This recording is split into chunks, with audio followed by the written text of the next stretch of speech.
Good morning, students.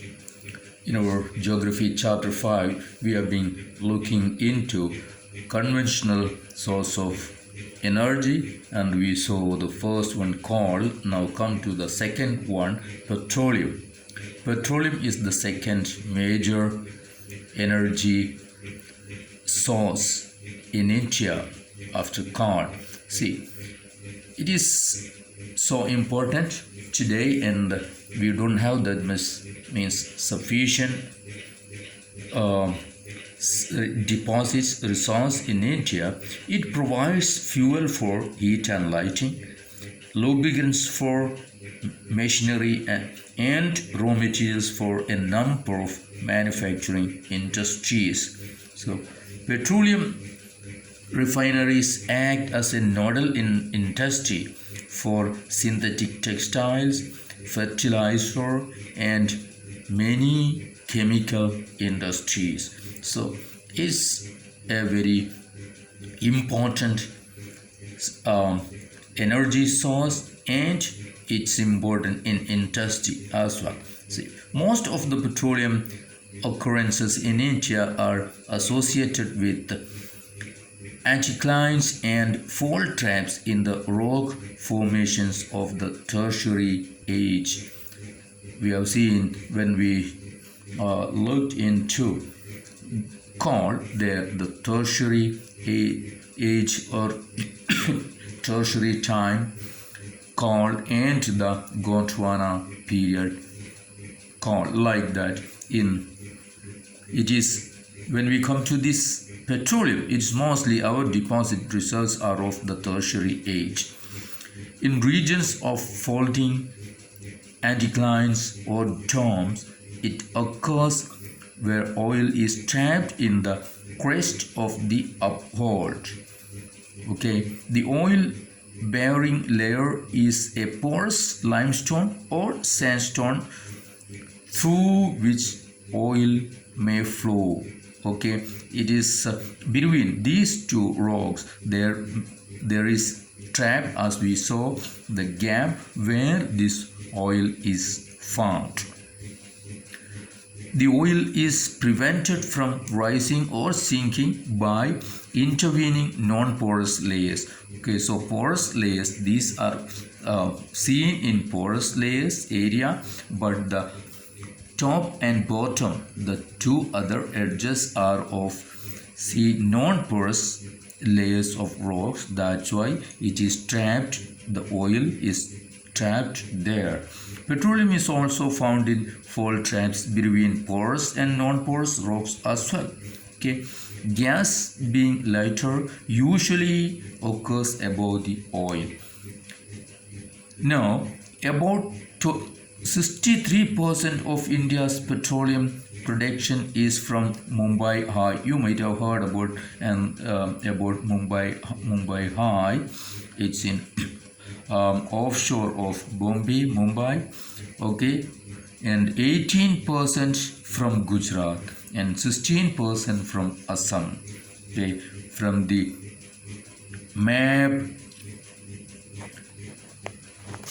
you may see it is given there the three major offshore fields of Western India. It is there. See, Ankleshwar is the most important field of Gujarat. Assam is the oldest oil producing state of India.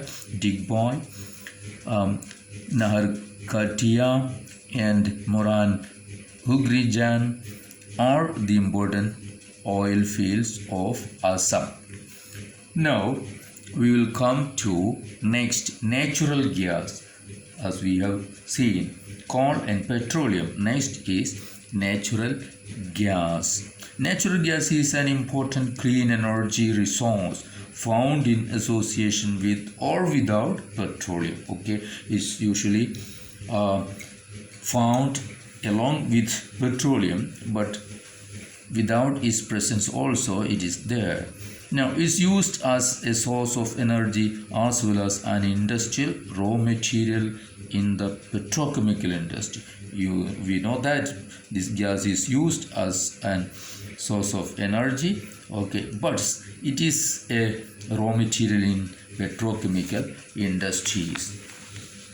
Natural gas is considered an environment friendly fuel because of low carbon dioxide emissions, and we know that now these days the government is asking or propagating to use more this natural gas because its carbon dioxide emission level is very low.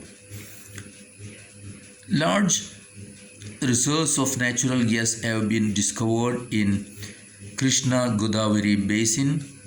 Along the west coast, the reserves of the Mumbai High and allied fields are supplemented by finds in the Gulf of Campeche, Andaman and Nicobar Islands.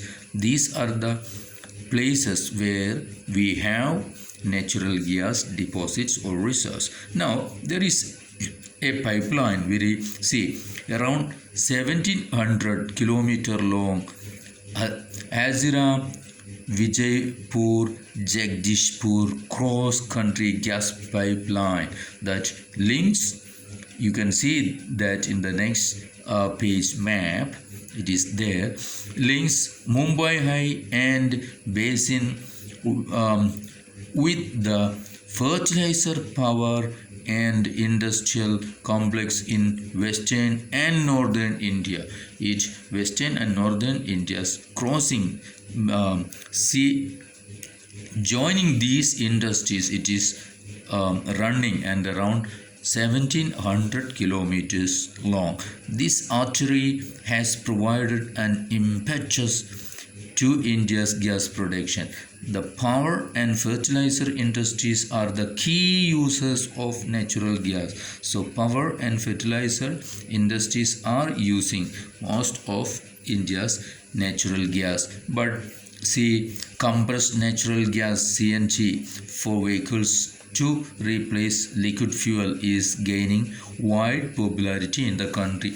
We have in our capital here in Delhi, most of the vehicles, especially the passenger public transportation, means the vehicles that's the public passenger vehicles are using CNG mostly, and the private light vehicles also, you know that our cars and all people use CNG mostly these days. Okay, so that's all about the natural gas. Come to next, electricity. This is also a conventional source of energy. And electricity, when we think about two ways of electricity generation, we can see in our country that hydroelectricity and thermal power. So these are the two ways of electricity generating. So hydroelectricity is generated by fast flowing water, which is